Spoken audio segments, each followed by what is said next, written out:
Je suis heureux d'être ici et de présenter la première session de le colloque Impact des catégories. Thank you very much for being here, to everybody. And this is the first session of this colloque impact of categories.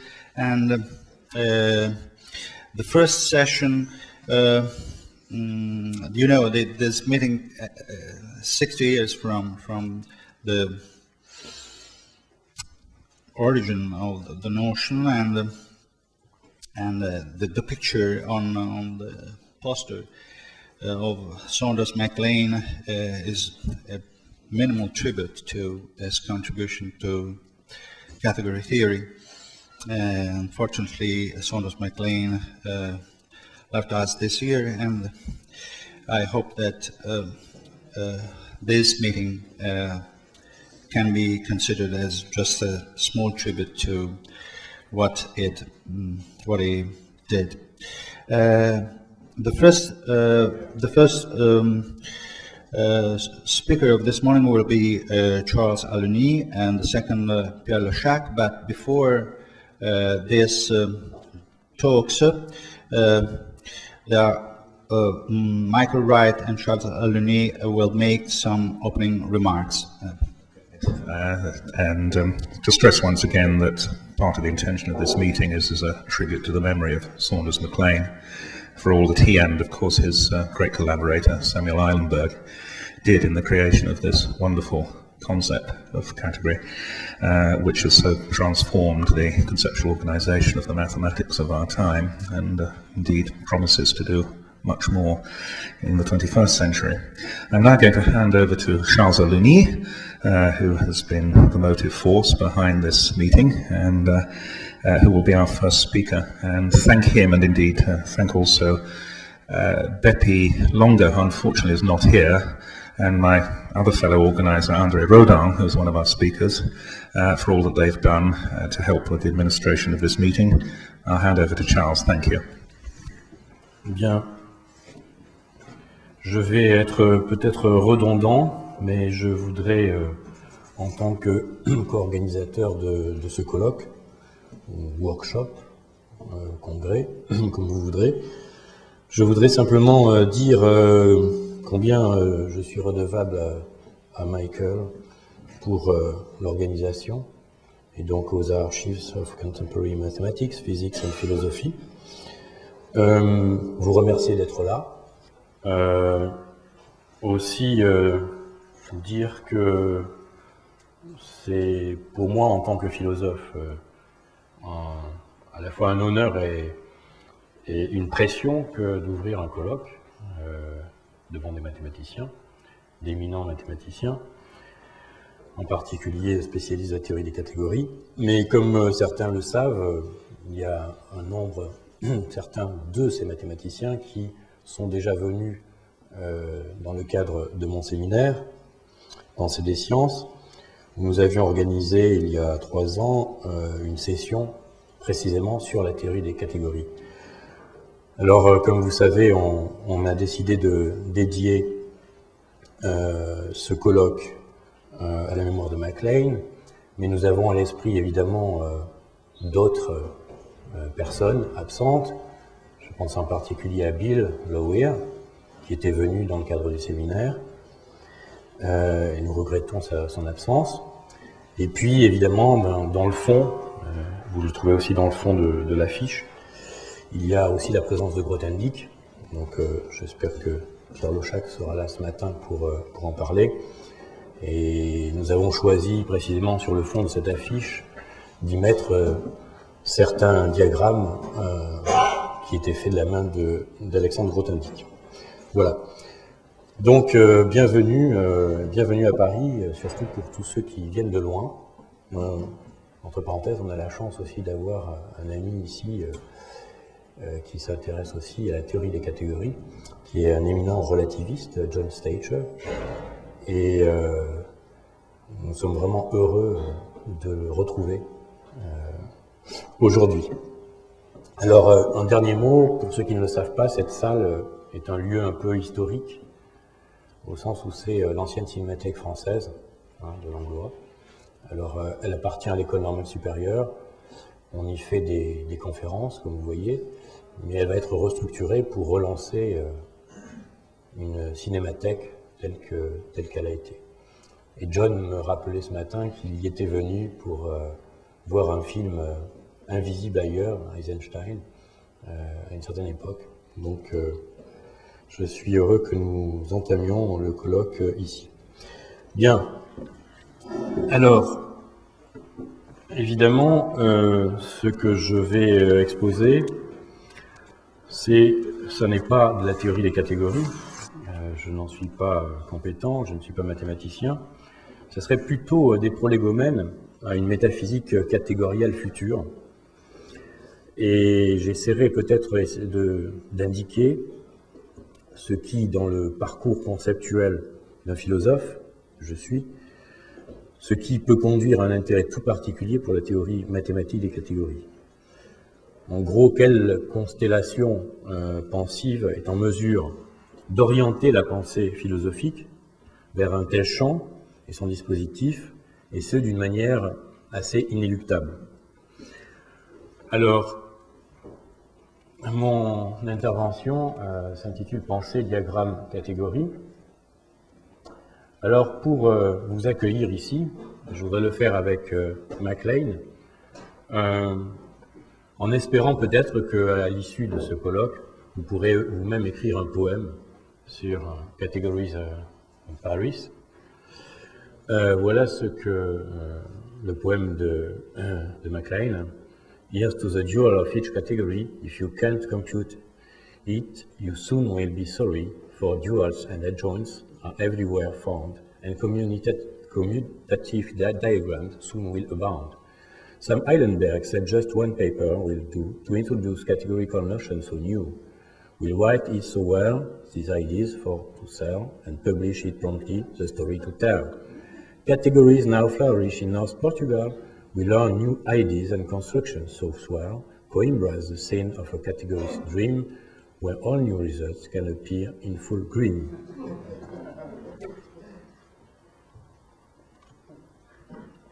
Bien, donc c'est un hommage à MacLean. Et pour moi, MacLean, pour de multiples raisons, c'est quelqu'un que j'appellerais, comme on a pu le dire d'Einstein, philosopher scientist. En ce sens, pourquoi et comment un philosophe peut être intéressé aux travaux de MacLean.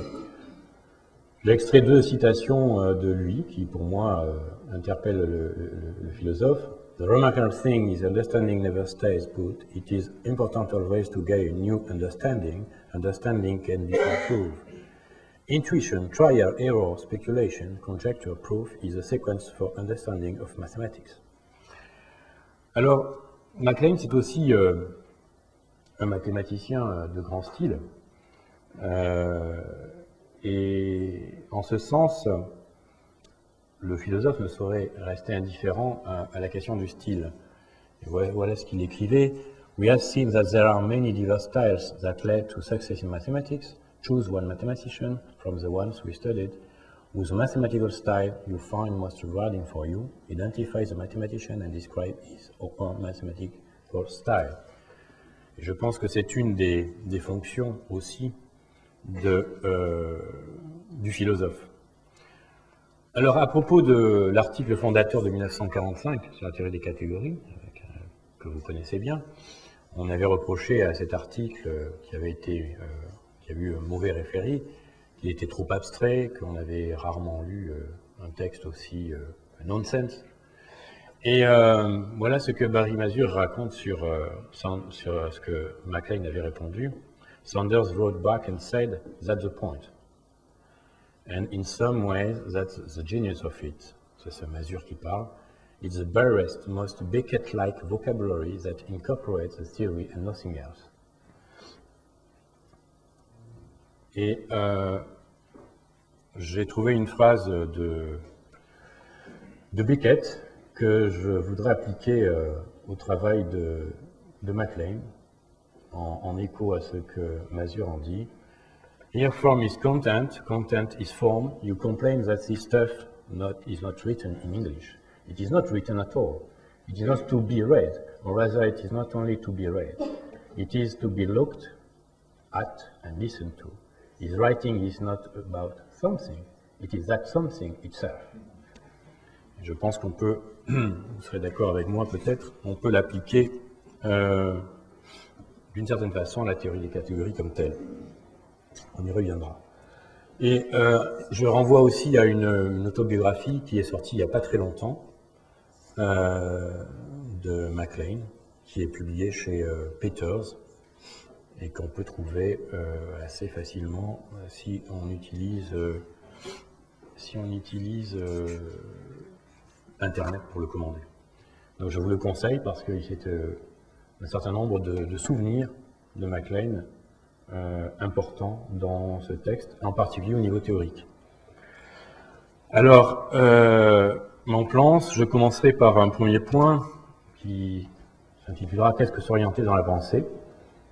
un deuxième de l'orientation diagrammatique et un troisième à la diagrammatique catégoriale. Alors, le motif de mon discours en tant que philosophe tournera autour d'une séquence, d'une phrase de MacLean, que voici. The fundamental idea of representing a function by an arrow first appeared in topology. The arrow f of y rapidly displays the occasional notion f de x including y for a function. It expressed well the central interest of topology. Thus, a notation, the arrow, led to a concept, a category. Et c'est autour de ces motifs que je considère qu'un philosophe doit être interpellé par la théorie des catégories. Donc, qu'est-ce que s'orienter dans la pensée? Je commencerai par une citation de Feynman. Si l'on n'est pas réellement attaché au monde, une telle remarque ne semble pas avoir une quelconque signification, mais si l'on sait apprécier les problèmes et les choses intéressantes dans le monde, on voit que c'est une découverte tout à fait dramatique. Lorsque nous plaçons des atomes de cobalt dans un champ magnétique extrêmement fort, il y a davantage d'électrons de désintégration qui vont vers le bas plutôt que vers le haut. C'est un texte de Feynman de 63. Qu'est-ce que s'orienter dans la pensée? Alors, comme je vous l'ai dit, cet exposé est l'exposé d'un philosophe, et puisqu'il est toujours question, pour des raisons disciplinaires, toujours question d'identité, j'en proposerai devant vous une définition minimale.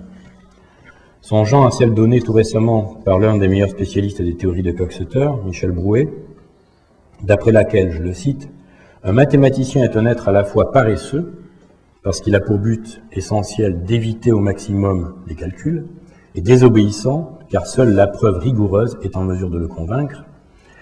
Je proposerai celle-ci. Le philosophe est un être laborieux et particulièrement obéissant. Laborieux car étroitement dépendant du poids de ses généalogies et soumis à la patience du concept. Obéissant précisément à l'économie lourde de ces généalogies et à une lente élaboration discursive. Voilà pourquoi, à mon tour, je vous demanderai de faire preuve de patience pour mes détours discursifs. Alors, en ouverture, je voudrais commencer par proposer 4 textes, pour l'instant anonymes, dont le statut disciplinaire, science ou philosophie, peut être interprété comme indécidable, et dont la vertu première, eu égard à notre question initiale, est d'être à la fois notre prétexte et beaucoup plus, nous allons voir, que prétexte aux questionnements actuels. Le premier texte est celui-ci. Lorsque deux figures tracées sur une surface plane sont égales et semblables, elles se superposent. Mais il n'en est pas de même de l'étendue corporelle ou même des lignes et des plans qui ne se trouvent pas sur une surface plane. Elles peuvent être tout à fait égales et semblables, et pourtant en elles-mêmes si différentes que les limites des unes ne peuvent pas être également les limites des autres. Un filet de vis qui se déplace de gauche à droite autour de son cylindre ne pourra jamais convenir à un écrou dont les pièces mères vont de droite à gauche, même si la grosseur du trou du cylindre et le nombre de ses pièces s'accordent dans leur hauteur. Un triangle sphérique peut être tout à fait égal et semblable à un autre, sans toutefois le recouvrir. Mais nous trouvons l'exemple le plus commun et le plus clair dans les membres du corps qui sont ordonnés symétriquement par rapport à son plan vertical. La main droite est semblable et égale à la main gauche, et si l'on tient compte seulement de leurs proportions, de la situation de leurs parties les unes par rapport aux autres, et de la grandeur du tout, une complète description de l'une doit aussi valoir à tous égards pour l'autre. Le deuxième texte. Les cheveux sur la tête de tous les hommes se dirigent de gauche à droite. Les houblons, de toute espèce, se dirigent sur leurs rames de gauche à droite. Les haricots, au contraire, prennent une direction opposée. La coquille de presque tous les limaçons, à l'exception d'environ 3 espèces, est tournée de la gauche vers la droite, si l'on suit le dessin de haut en bas, c'est-à-dire de la pointe à la bouche. On rencontre invariablement cette propriété déterminée chez la même espèce de créature, et cela sans un rapport quelconque avec l'hémisphère où elle se trouve, et avec le mouvement quotidien du Soleil et de la Lune, qui, chez nous, va de gauche à droite, mais dans un sens opposé aux antipodes, car, dans les produits de la nature qu'on vient de citer, la cause de l'orientation se trouve dans la semence même. Texte 3. Que peut-il y avoir de plus semblable, de plus égal, de tout point à ma main ou à mon oreille, que leur image dans le miroir? Pourtant, je ne puis substituer à l'image primitive cette main vue dans le miroir, car si c'était une main droite, il y a dans le miroir une main gauche, et l'image de l'oreille droite est une oreille gauche qui ne peut aucunement se substituer à l'autre. Il n'y a pas là de différence interne que quelque entendement pourrait même concevoir. Et pourtant, les différences sont intrinsèques, comme l'enseigne l'essence, car la main gauche ne peut être renfermée dans les mêmes limites que la main droite, malgré toute cette égalité et toute cette similitude respective. Elles ne peuvent coïncider, et le gant de l'une ne peut servir à l'autre. Quelle sera donc la solution? C'est pourquoi nous ne pouvons faire comprendre la différence de choses semblables et égales, et cependant non coïncidentes, par exemple des volutes inversement enroulées, par aucun concept, mais uniquement par le rapport à la main droite et à la main gauche qui porte immédiatement sur l'intuition. Dernier texte. S'orienter signifie en son sens propre trouver à partir d'une région céleste donnée, nous divisons l'horizon en 4 régions, les autres régions et surtout l'Orient. Si je vois le soleil au ciel et si je sais qu'il est maintenant midi, je puis trouver le sud, l'est, le nord et l'ouest. Mais à cet effet, il m'est indispensable d'éprouver par rapport à moi-même le sentiment d'une différence. Je veux dire celle de la droite et de la gauche. Je me sers du terme de sentiment, Gefühl, car vu du dehors, ces deux côtés ne présentent dans l'intuition aucune différence notable. Compte tenu de toutes les données objectives, je ne m'oriente géographiquement qu'au moyen seulement d'un principe de différenciation subjectif. Je puis à présent élargir ce concept géographique de la méthode d'orientation et comprendre dès lors s'orienter en général dans un espace donné, c'est-à-dire par conséquent de façon simplement mathématique. Enfin, il m'est possible d'élargir encore plus ce concept. Il ne comprendrait plus seulement le pouvoir de s'orienter dans l'espace, c'est-à-dire mathématiquement, mais d'une façon générale, celui de s'orienter dans la pensée ou encore logiquement. Alors, brisons maintenant le mystère à défaut de savoir où est le miroir. Et en ce qui concerne les textes 1 et 2, ils sont tirés de Kant, du premier fondement de la différence des régions dans l'espace. Quant aux textes 3 et 4, ils sont tirés aussi de Kant, Prolégomène à toute métaphysique fusure, 1783. Le texte 4 est tiré de Qu'est-ce que s'orienter dans la pensée, qui est à l'origine de la question que je posais, de 1786. Alors je ne m'arrêterai pas ici à la question de la périodisation de l'œuvre kantienne, qu'on divise habituellement en période pré-critique, critique et même post-critique. Je ne m'intéresserai pas non plus à la question kantienne comme telle, source de si nombreux quant à soi, comme on dit, ni à son statut décisif dans cette longue séquence préparatoire de ce qu'on a pu qualifier d'idéalisme allemand. Je ne m'arrêterai pas sur ces multiples labyrinthes scolastiques, et encore moins sur tous les retours auxquels Kant aura dû, bien malgré lui, prêter son nom. Mon intérêt présent est ailleurs. Il vise essentiellement à montrer par cette signature en quoi la question « qu'est-ce que s'orienter dans la pensée ?» reste fondamentale tant pour la philosophie que pour la science d'aujourd'hui, et en quoi cette question n'aura de cesse, par ses puissantes affinités sélectives avec les sciences physico-mathématiques contemporaines, de donner à penser à la pensée.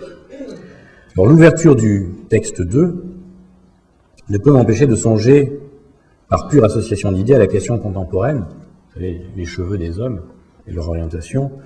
Peut-on peigner une boule de billard chevelue? Que connaissent bien les géomètres différentialistes. On sait qu'elle engage en géométrie différentielle les notions de transport parallèle, de relèvement de chemin dans un espace fibré, et en électrodynamique quantique, potentiel vecteur magnétique ou champ de jauge. Il est toujours question de direction et donc d'orientation. La seule existence et la simple considération de ces opuscules aurait suffi à inscrire Kant au panthéon des philosophes qui comptent et dont les germes de pensée continuent de fleurir l'actuel de ce qui endure encore la difficulté de penser. Question d'endurance et de décision. Deux mots d'abord sur l'article Qu'est-ce que s'orienter dans la pensée, qui fut publié en 1786, dans la revue Berlinische Monatsschrift. Ce texte tire son origine d'un conflit qui devait avoir un immense retentissement sur la philosophie allemande de la fin du XVIIIe siècle, conflit qui opposa d'un côté Friedrich Heinrich Jacobi, 1743-1819, qui tentait d'une manière originale les orientations de la philosophie des Lumières et celles du Sturm und Drang, du romantisme, et de l'autre Moses Mendelssohn, 1726-1786. Alors, par son introduction d'un certain subjectivisme esthétique, Mendelssohn devait influencer la critique de la faculté de juger de Kant, paru en 1790, lequel a sans doute tiré de lui la distinction a priori du beau et du sublime. C'est ce conflit, ce qu'on a appelé le Pantheismus-Streit, qui marquera l'heure où, comme le formula Dilthey, Spinoza semble soudain se dresser hors de sa tombe face à l'idéalisme transcendantal de Kant. Dans une lettre à Jacobi en date du mois d'août 1789, Kant déclare à propos de son article « Je fus contraint de publier contre mon gré pour lever le doute qui pesait sur ma personne en raison de mon soi-disant spinozisme. » Les philosophes savent en quoi la question du spinozisme au XIXe siècle est essentielle. L'enjeu passe par la question du rapport de la raison et du génie, de la philosophie des Lumières et de la Schwärmerei, un complexe de mysticité et d'esthétique définissant le génie. Voilà ce que dit encore Kant. Je montrerai qu'en réalité, c'est par la raison qu'il convient de s'orienter, et non par un soi-disant et mystérieux sens de la vérité, entre guillemets sens de la vérité, ou une intuition transcendante qualifiée de croyance, sur lesquelles il serait loisible, sans le consentement de la raison, de greffer et la révélation et la tradition. En un mot, la Schwärmerei, représentée par Jacobi, c'est le renversement des principes, le mal en philosophie, dit Kant. Elle est raison pure, mais à l'envers, encore question d'orientation, la tête en bas, après un retournement périlleux. Elle est dementia, dit le latin, Unvernunft, refus de penser, où le Wahnsinn, le sentiment du vrai, n'est que Wahnsinn, folie. Jeu de mots que fait Kant à ce propos. D'où cette question fondamentale de l'orientation pour une raison proprement déboussolée. En bref, il s'agit de savoir comment ne pas perdre le nord de la pensée, sous les brumes pré-romantiques du nord géographique. L'important ici, c'est que la réponse à la question « qu'est-ce que s'orienter dans la pensée » se divise chez Kant en deux moments. Le premier moment, qui consiste en l'analyse de l'orientation dans l'espace, doit permettre de déterminer la méthode d'orientation dans la pensée. Le second moment. Plus précisément, disons que la définition de l'orientation dans la pensée est obtenue par transposition analogique des résultats de l'analyse de l'orientation dans l'espace. Alors, sur ce qu'implique pour notre propos l'action de transposition analogique, je renvoie à titre exemplaire à l'importance fondamentale de l'analogie chez Feynman dans le cadre de sa découverte de la théorie des chemins. Alors, et je pense en particulier à ces conférences Nobel de 65. Alors, pour le formuler encore autrement, nous dirons que la réflexion de Kant sur l'orientation dans l'espace constitue en elle-même un modèle d'orientation intellectuelle. Le résultat de son analyse est alors constitué par le dévoilement du principe de toute orientation qui, posé dans sa nécessité et dans son universalité a priori, se voit défini dans sa structure mathématique. Enfin, dernière remarque concernant ce texte, Kant y distingue trois niveaux d'orientation: spatiale, orientation géographique, orientation physique, orientation mathématique. Il est alors aisé de voir que la fonction de l'analyse de l'orientation astronomique est de nous permettre d'élever au niveau des principes scientifiques le principe régulateur de l'orientation psychologique ou géographique, et de comprendre que ce principe ne pourra s'expliciter définitivement comme condition de possibilité de toute orientation qu'en revêtant sa signification mathématique. C'est ce sur quoi insiste Kant. Si le principe régulateur de l'orientation est découvert dans le sentiment subjectif de la gauche et de la droite, cette distinction dans sa signification profonde sera dégagée par Kant dès 1768 dans l'analyse des objets symétriques, dont il est question dans les deux premiers textes. Kant y reprend un projet analogue à celui que Leibniz avait entrepris dans son Analysis Situs, bien connu des mathématiciens, quoique sans succès. Ce projet de Leibniz est fondé sur le principe que la propriété fondamentale des figures est celle de la congruence. On peut dès lors s'affranchir de la servitude des figures en y substituant des systèmes déterminés de sites. Situs. Un site quelconque est pour lui un point assignable, dépourvu de grandeur, dans l'infinité du continu, et qui se définit par son rapport avec d'autres points, et qui peut coïncider avec un autre point. L'analyse des sites, leibnizienne, est une conséquence de l'idée que l'espace est une chose idéale, simplement possible, et relative aux êtres dont il définit un ordre des coexistences, et où tout ce qu'il y a de qualitatif peut se traduire par des rapports de congruence.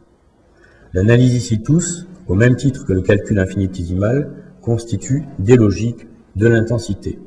Je cite, « D'où il n'est pas nécessaire que l'exprimant soit semblable à l'exprimé en grandeur, il suffit qu'une certaine analogie de ses comportements soit conservée. » C'est tiré de Quid Idea de 1678. Il y a ici expression entre une machine et son module. Le module, règle de mesure, est un rapport de proportion. De même, la projection plane d'un solide, delimitatio in plano scenographica rei, exprime ce solide. De manière semblable, une figure est dans un rapport d'expression avec son équation, le cercle avec l'ellipse. Voilà ce qu'ajoute Leibniz. Il n'est pas nécessaire que ce que nous concevons des choses hors de nous leur soit parfaitement semblable, mais qu'il les exprime comme une ellipse exprime un cercle vu de travers. Alors sur toute cette problématique leibnizienne, je vous renvoie à l'ouvrage de Michel Serres, Le système de Leibniz et ses modèles mathématiques, qui traite des notions d'étoiles, de schémas et de points en particulier. Le Quid Idea adresse une liste réglée de correspondances et de leurs modalités, c'est dire qu'on y trouve la règle formelle qui régit de la même manière des séries de phénomènes de nature différentielle et que l'on a pu mettre en correspondance. On peut alors les classer dans une progression sérielle qui va du particulier au général. D'un côté, le rapport d'invariance projective entre des éléments permet de penser le particulier. De l'autre, le rapport d'invariance est quasi nul et l'on se trouve confronté à l'identité. Comme le remarque Bourbaki, il faut poser que Leibniz conçoit une mathématique universelle, déjà toute proche des idées modernes. Il entrevoit en effet, pour la première fois, la notion générale d'isomorphie, qu'il appelle similitude, et la possibilité d'identifier des relations ou opérations isomorphes. Il en donne comme exemple l'addition et la multiplication. Je rappellerai brièvement qu'en relation à ses travaux sur l'intégration qualitative des équations différentielles, Poincaré développera en 1894 ce qu'il appela sur les traces même de Leibniz l'analysis situs, ou géométrie de situation, c'est-à-dire la topologie algébrique, dont l'origine proprement technique remonte à Riemann. Cette branche des mathématiques, appelée maintenant topologie, a pour l'un de ses buts principaux d'étudier, et si possible de caractériser, par un système d'invariants, numériques ou de nature algébrique, comme des groupes ou anneaux attachés à l'espace, les classes d'espaces 2 à 2 homéomorphes, pouvant se déduire l'un de l'autre par déformation continue, notion qui en fait est un peu plus forte que celle d'homéomorphie. Dans du premier fondement de la différence des régions dans l'espace, Kant se propose lui aussi d'analyser les propriétés qualitatives de l'espace. Mais il tâche de démontrer qu'il ne suffit pas de déterminer les rapports de coexistence pour définir les lieux des choses, les sites. En effet, je le cite, les situations des parties de l'espace dans leur rapport réciproque de coexistence présuppose la région d'après laquelle elles sont ordonnées suivant un tel rapport. Ce qui fait que même conçu indépendamment de l'existence de toute matière, l'espace a une réalité qui lui est propre, en tant que fondement de la possibilité, de la composition de la matière, cette réalité se manifestant notamment dans cette différence des régions qui est saisissable intuitivement dans des objets symétriques, des objets non congruents dont la superposition est impossible. Alors, imaginons maintenant que les modèles solides des polyèdres énantiomorphes de la figure soient placés devant nous sur une table. Ces deux modèles sont exactement semblables par toutes leurs propriétés géométriques. Tout arête d'une figure correspond à une arête de même longueur de l'autre figure, et chaque angle de la première figure trouve son correspondant dans la seconde. Quelles que soient les mesures ou les observations qu'on fasse sur ces figures, on ne peut découvrir une seule propriété géométrique qui ne soit commune aux deux. En un sens, ce sont des figures identiques ou congruentes, et pourtant, il est évident qu'elles ne sont pas identiques. C'est bien là ce que Kant exprime dans le texte des Prolégomènes que nous avons vu. Et l'origine de sa conception synthétique de l'espace se retrouve précisément dans cette méditation du paradoxe des objets symétriques. On ne peut en général faire coïncider deux figures coplanaires symétriques par rapport à une droite de leur plan, au moyen d'une simple translation dans ce plan. Il y faut une rotation dans l'espace, autour de cette droite prise comme axe, et donc une des deux figures cesse d'appartenir au plan, puis y reviennent, retournées de 180 degrés. Dans l'exemple des polyèdres énantiomorphes, il faut opérer un retournement en dimension 4. Bon, notons enfin que le premier article publié de Kant, intitulé « Pensée sur la véritable estimation des forces vives » de 1747, contient une anticipation remarquable de la géométrie à une dimension. Pourquoi, se demande-t-il, notre espace est-il tridimensionnel ? 1747. Sa conclusion est que ce fait doit être lié d'une façon ou d'une autre à ce que des forces comme la pesanteur se propagent dans l'espace, à partir d'un point initial, comme des sphères en expansion. Et l'intensité de ces forces devra varier en fonction inverse du carré de la distance. Si Dieu avait préféré créer un monde où les forces varieraient en fonction inverse du cube de la distance, il aurait alors fallu un espace à 4 dimensions. Or, bien que l'idée d'une 4e dimension fût déjà venue à l'esprit des mathématiciens, personne n'avait jusque-là remarqué qu'un objet solide, asymétrique, pouvait en théorie être renversé par rotation dans un espace à dimensions plus nombreuses. Et ce n'est qu'en 1827, 80 ans après l'article de Kant, que cela fut mis en évidence par l'astronome allemand August Ferdinand Möbius, comme vous le savez. Il est dès lors surprenant de voir Kant écrire dès 1747 ceci: « Une science de tous les espaces ainsi possibles, ceux qui ont plus de 3 dimensions, serait incontestablement l'entreprise la plus élevée que pourrait aborder une intelligence finie dans le domaine de la géométrie.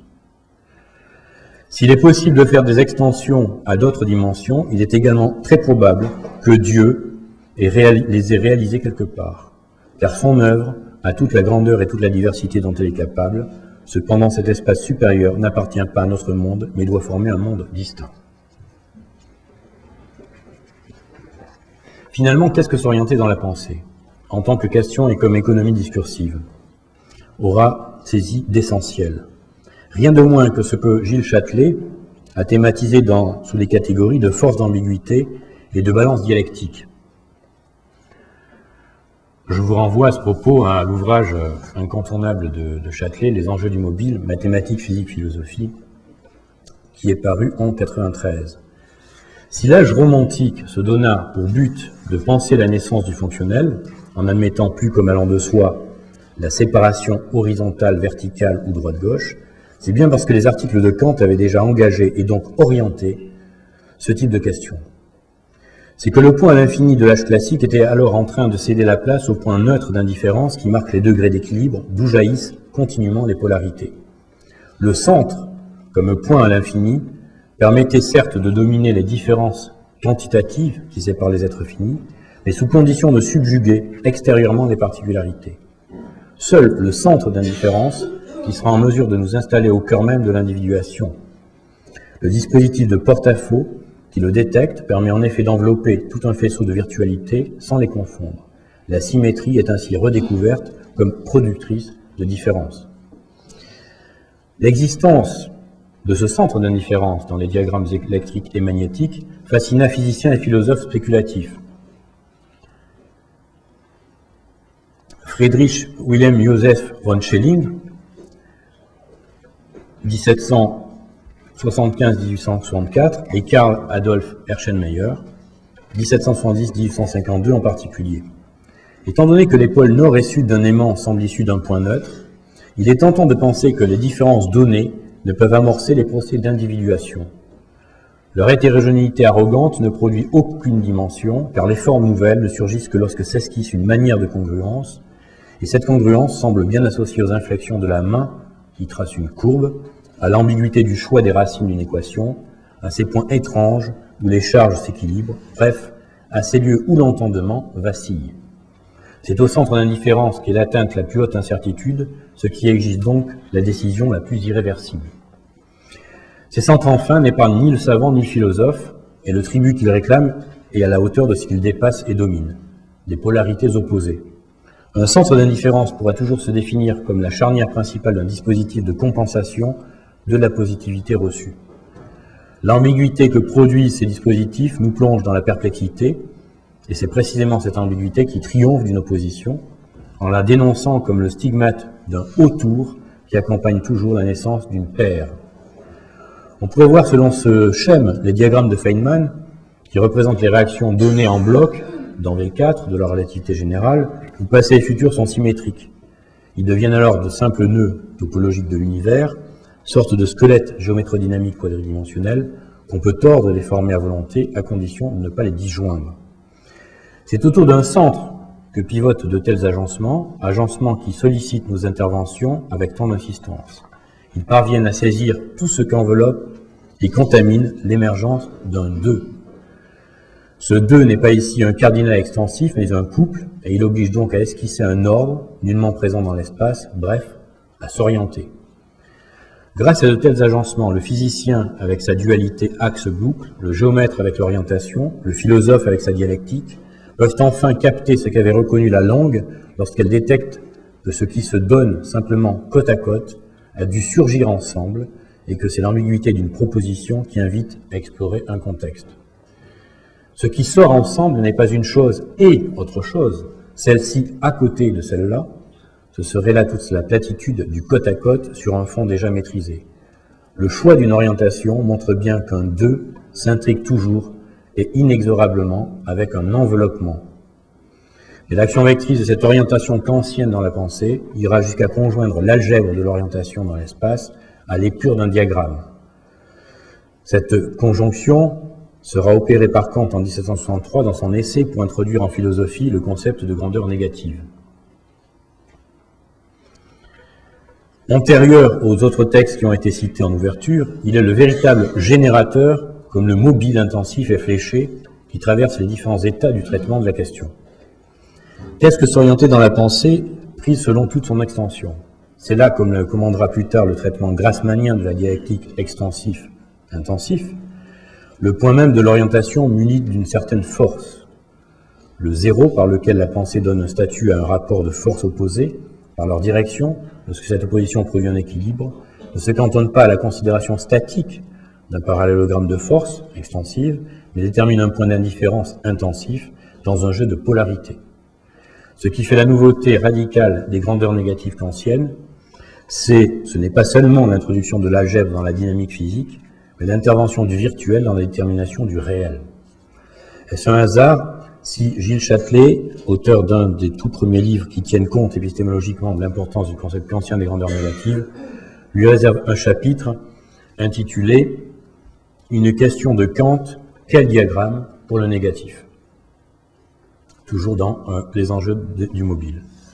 Je le cite.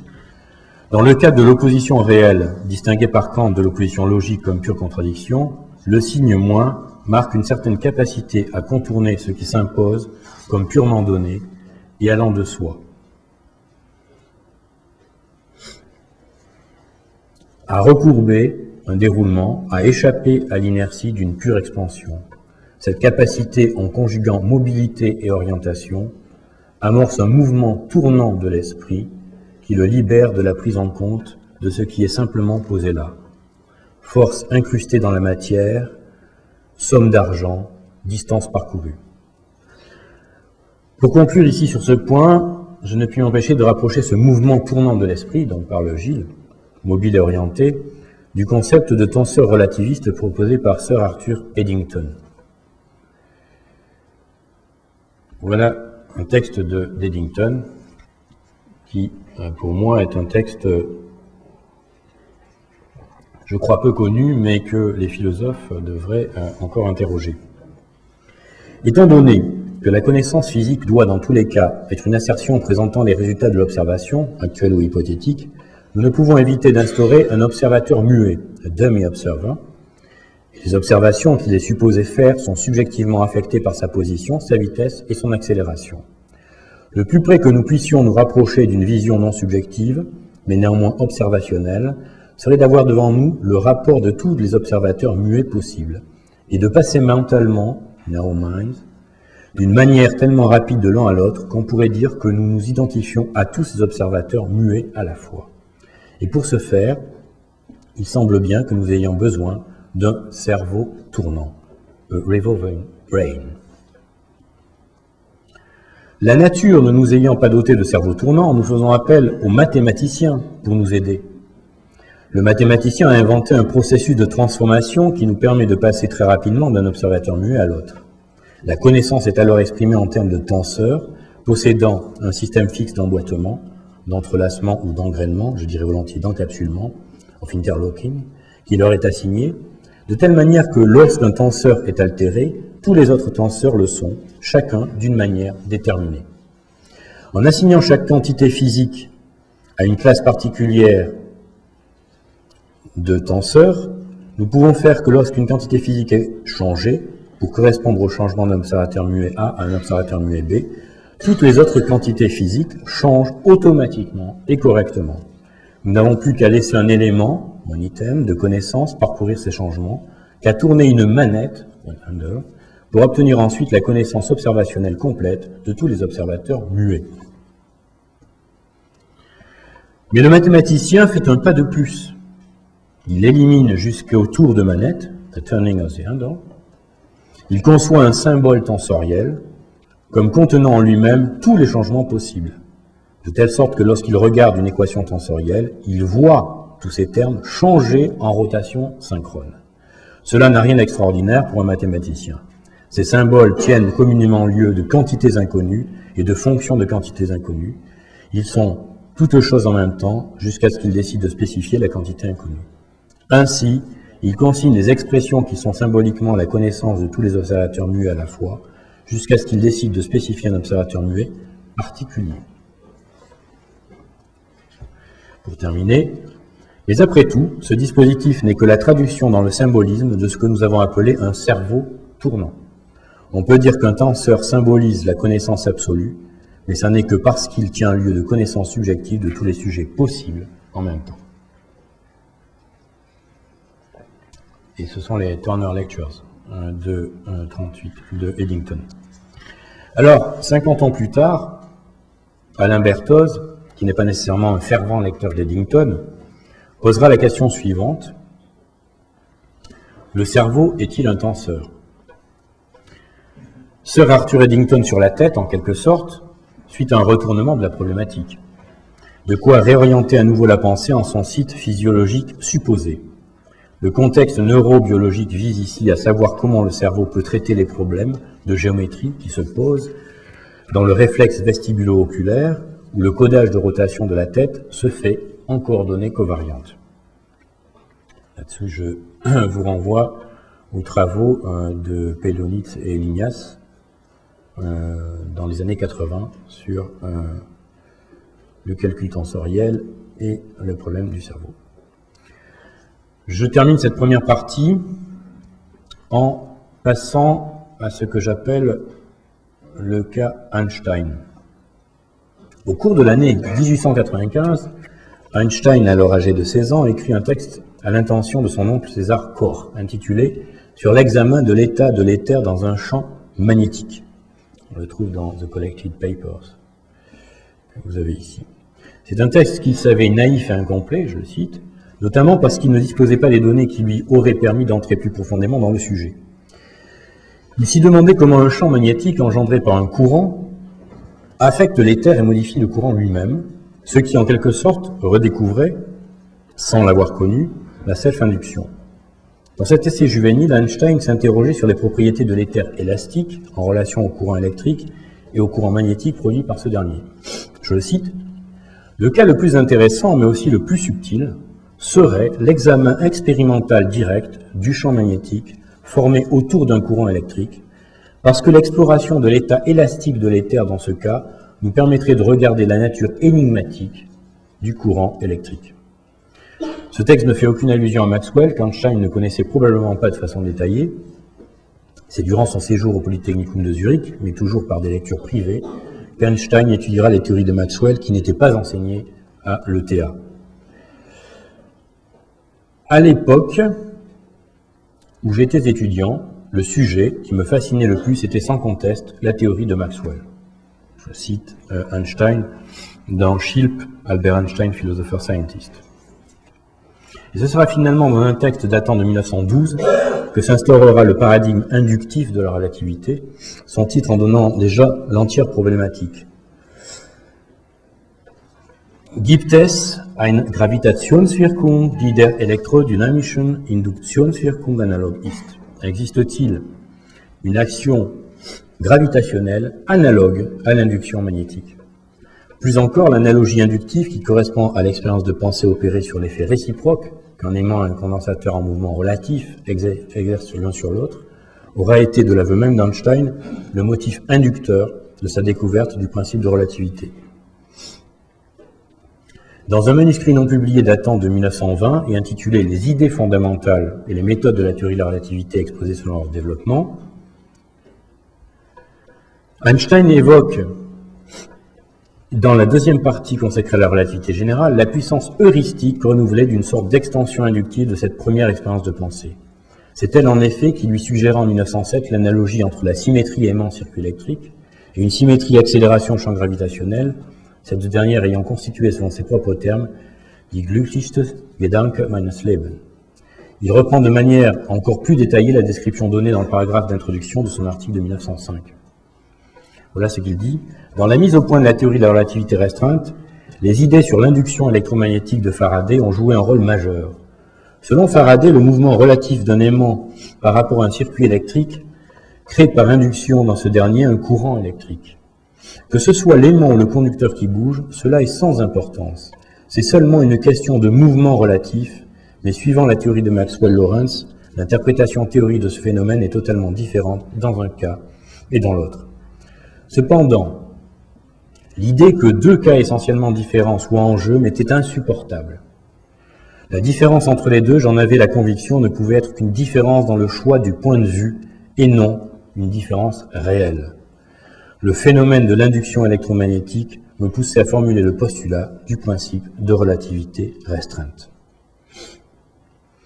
J'insiste ici sur le fait fondamental que l'idée de la relativité peut se résumer en une recherche des points de vue équivalents.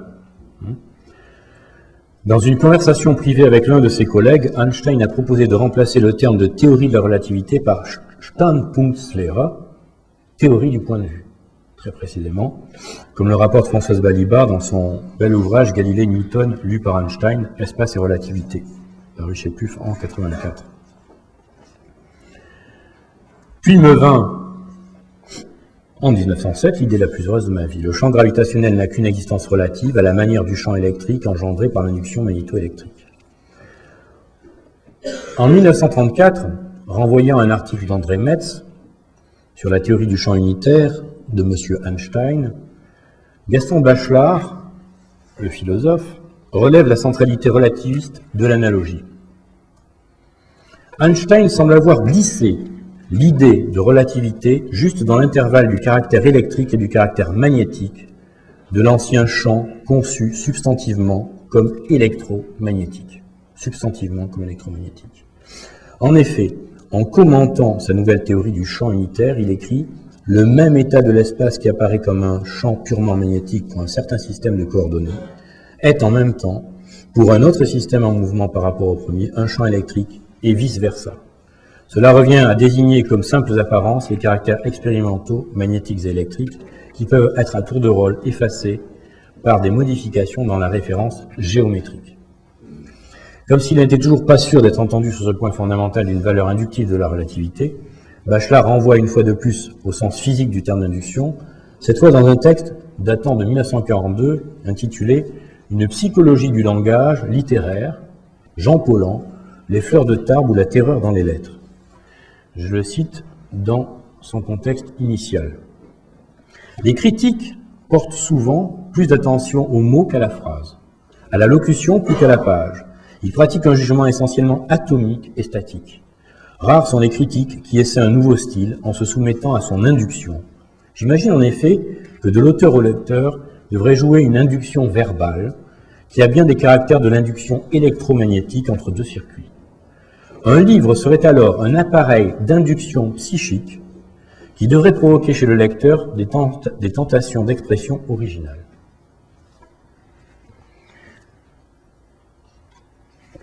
Ce philosophème d'induction psychique sera repris entre autres en 1953 dans un autre texte, Germe et raison dans la poésie de Paul Éluard. Les poèmes d'Éluard sont des diagrammes de confiance, des modèles de dynamisation psychique. Si l'on est sensible à l'induction psychique, d'éveil, de réveil, de naissance, de rénovation, de jeunesse et de jouvence, on ne s'étonnera pas de la puissance vraie des poèmes réunis sous le signe du phénix. Ici encore, nous recevons le bienfait d'une condensation de force exceptionnelle. Nous noterons ici, sans plus de commentaires, la remobilisation, chez Bachelard, de la chaîne catégoriale dynamisation, induction, condensation et diagramme. Alors, pour, disons, une approche contemporaine des plus affines avec ces textes-là, je vous renverrai à un texte d'Alain Cohn, à la recherche d'espaces conjugués, dans le collectif dirigé par Angela Maréchal. Voici ce que dit Cohn. Ainsi pour moi, la représentation mentale algébrique a les mêmes ingrédients à la fois linguistiques et musiques que la poésie. La réalité mathématique brute a une nature inductive. L'activité du mathématicien la comprend de manière projective.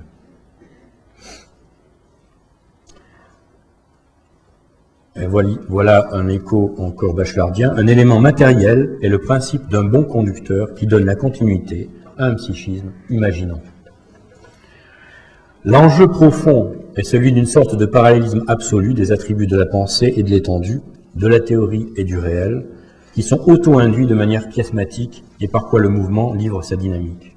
Dès lors, seule cette duction par l'intimité du réel peut soulever notre être intime. Et c'est ce qui donne toute sa force à l'impératif de Painlevé. Nous enjoignons d'habiter le secret des relativistes qui firent cercle autour d'Einstein. Voilà ce que disait Painlevé. Regardez, on les voit se comprendre. Pour le relativiste, établir entre les choses et nous-mêmes une correspondance de matérialité ne peut être autre chose que le geste infiniment inducteur d'auto-application à la doctrine relativiste de son principe propre. C'est bel et bien prendre la relativité au mot et la mettre dans tous ses états. Je termine là, alors je ne sais pas au niveau du temps, on avait prévu combien de temps 15 minutes. Bon, donc j'arriverai pas du tout à boucler, je pensais qu'on avait 1h30. Est-ce que Pierre Lochac est là? Salut Pierre. Salut. Ouais, il est là. Donc, moi aussi, je pensais 1h30, c'est pas grave. Donc, ce que je vais faire, c'est que je vais... je vais simplement terminer cette partie-là par ce que j'appelle le cadre de rame. Et je sauterai, malheureusement, l'orientation diagrammatique, parce que il faudrait quand même que je puisse en venir aux catégories, et ce qui, pour moi, importe dans les catégories, même si la question de l'orientation diagrammatique est fondamentale. Bien. Alors, après le cas Einstein, le cas de Rame. Alors, pour d'évidentes raisons de temps, je serai ici beaucoup plus bref. On sait que le nom de ce mathématicien suisse, Lausanne 1903, 1990, reste attaché au théorème qu'il démontra en 1928, selon lequel l'espace vectoriel des classes de formes différentielles fermées de degré R sur une variété compacte et de dimension égale au Rème nombre de Betti. La théorie des groupes de cohomologie qui porte son nom, cohomologie de De Rham, occupe aujourd'hui une place centrale tant en théorie mathématique, des invariants topologiques, et en théorie physique. De la reformulation des équations de Maxwell du champ électromagnétique aux extensions de la théorie de Dirac du monopôle magnétique, théorie de Yang-Mills, instanton, etc. Alors, sur cette question, je vous renvoie à l'ouvrage de Nash et Sen. Alors, introducteur avec Élie Cartan des formes différentielles, De Rham établit entre autres, par la cohomologie, un lien des plus étroits entre propriétés locales, en géométrie différentielle, les P-formes, et propriétés globales, topologie de la variété. Ce qui m'intéresse ici, c'est la question du passage inductif des équations de Maxwell à la cohomologie de De Rham, et retour. Alors, sur le tissage technique de la théorie de la cohomologie de De Rham et de l'électromagnétisme généralisé, je renverrai au texte de Bez et Mounier, et en particulier au chapitre de Rham Theory and in Electromagnetism. La question essentielle pour l'orientation de la pensée physico-mathématique est de dégager la relation biunivoque entre le modèle diagrammatique issu du dispositif matériel du bobinage électromagnétique et l'induction d'un courant mathématique induit, qui rendra compte à son tour d'un point de vue conceptuel de ce dispositif réel. Alors, à propos de réel, on a eu un colloque très récemment sur qu'est-ce qui est réel avec Alain Aspect, Thierry Paul, des mathématiciens et des physiciens. J'ai trouvé cette phrase d'Einstein, que je vous livre. « Le monde corporel est réel, telle doit être l'hypothèse de base. » Fermez la citation. Votre énoncé me semble à soi dénué de sens. C'est comme si l'on affirmait « le monde est cocorico ». Je trouve que réel est en soi une catégorie, un tiroir vide et sans signification qui ne tient son énorme importance que du fait que j'y range certaines choses et pas d'autres. Albert Einstein, lettre à Study du 24 septembre 1918. De Rham donne-t-il quelque part la clé d'un court-circuit symbolique matériel, inscrit à même les matérialités symboliques de la théorie, qui serait ici lié à quelque chose comme une induction électromagnétique. Sachant que le concept mathématique central de sa théorie des variétés différentielles n'est autre que celui de courant, ma requête philosophique, vous savez, le philosophe est toujours naïf quant au langage, était alors la suivante. Quel modèle mental, quel diagramme théorique préexistant aurait pu pousser Georges de Rham à baptiser un dispositif purement mathématique et extrêmement abstrait, qui relie les notions d'homogénéité, de parité de dimension ou de degré introduites par les chaînes et les formes, orientation de variété d'applications, chaînes et formules, de Stokes, etc., de le baptiser du nom de courant. Il s'avère qu'en cherchant un peu, on s'aperçoit que de Rham apporte lui-même la réponse. Alors, voilà ce qu'il dit dans un premier temps. Le choix du terme courant a été motivé par le fait que dans l'espace ordinaire à 3 dimensions, les courants de dimension 1 peuvent être interprétés comme des courants électriques.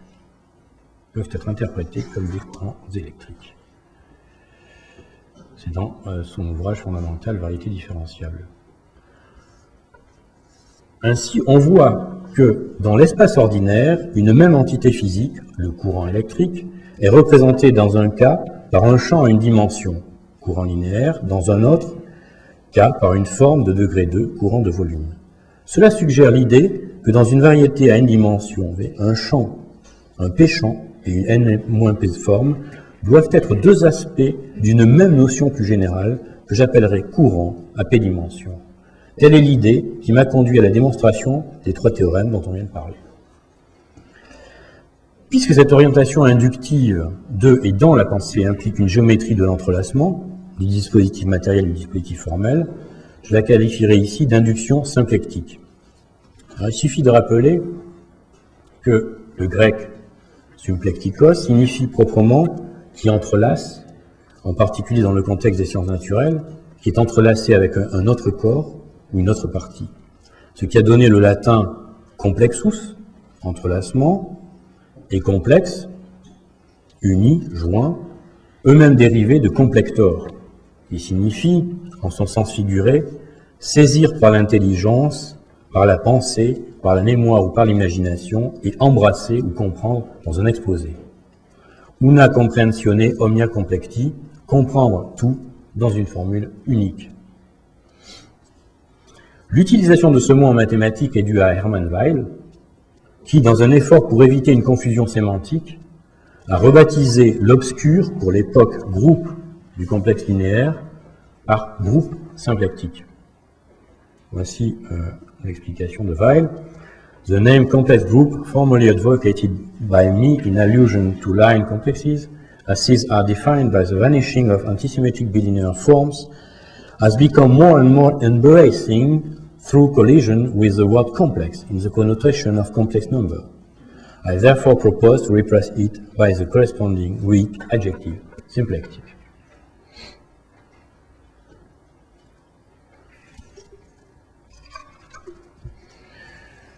Quelle que soit son étymologie, l'adjectif symplectique signifie fondamentalement tresser ensemble ou tisser, et c'est cet effet de tresse par self-induction qui nous intéresse ici avant tout. Alors, je passe à la dernière partie.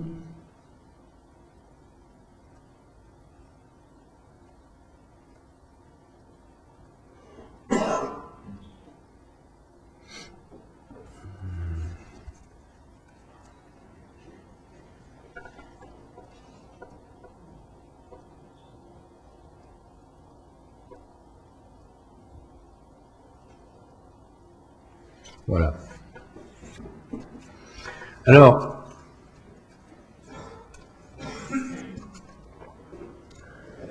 à présent, une question qui devrait sembler pour le moins légitime.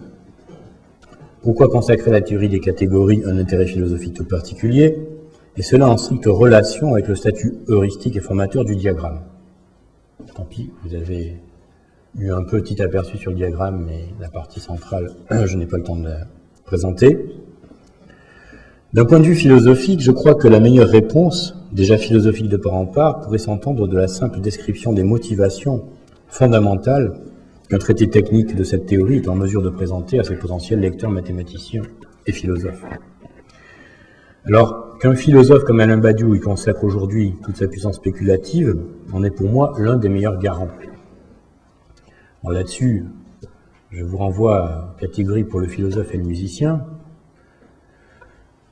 Le tapuscrit de Badiou sur topos ou logique de l'ontologique signale que Alain Badiou est sur le point de sortir un ouvrage sur la logique des mondes, la théorie des topoi, en particulier la théorie de Grothendieck, qui fait suite à son ouvrage sur l'être et l'événement, qui était consacré à la théorie des ensembles. Je vous renvoie aussi à un tapuscrit de François Nicolas, musicien, qui est ici, Qu'est-ce qu'un monde? Et enfin, pour les musiciens, à l'ouvrage de Bruno Mazzola, The Topos of Music, que l'on a consacré un séminaire l'année dernière. Alors pourquoi étudier les catégories? Alors il y a plusieurs raisons à cela.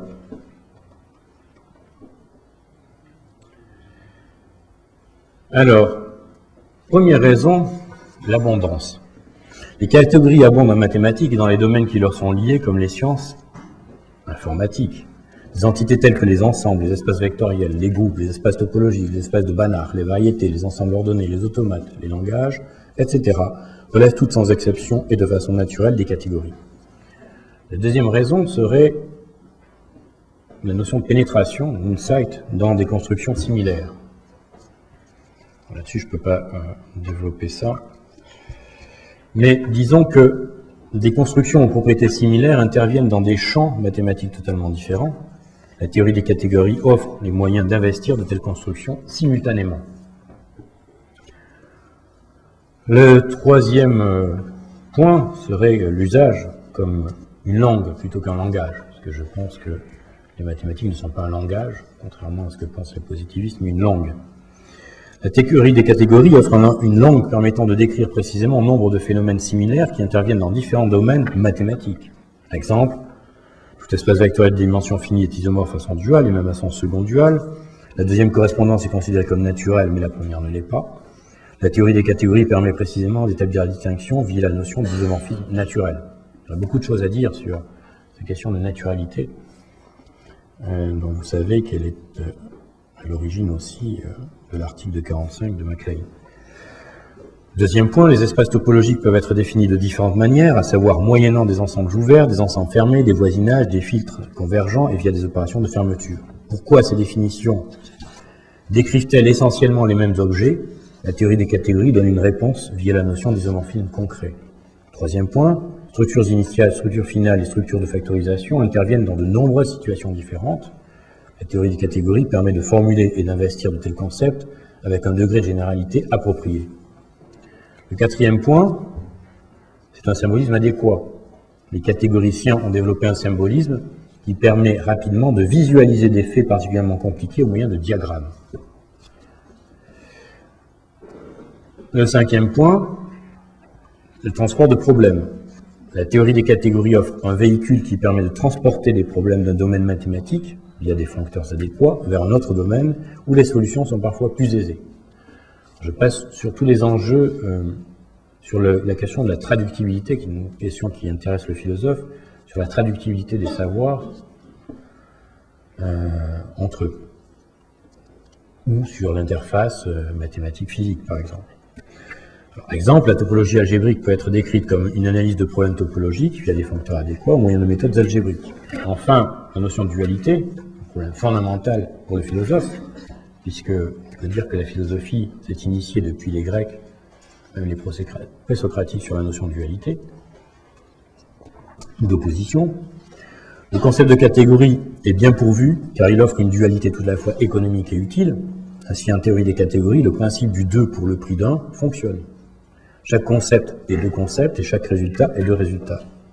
Les raisons ainsi avancées montrent que cette familiarité avec la théorie des catégories viendra en aide à ceux qui sont confrontés à un nouveau domaine pour détecter analogies et connexions avec les domaines familiers, pour organiser le nouveau domaine de manière appropriée et pour séparer les concepts, problèmes et résultats généraux de leurs occurrences spécifiques, justifiant de recherches spécifiques. La connaissance catégorique aide donc à diriger et à organiser sa pensée, c'est-à-dire à l'orienter. Elle est ma position.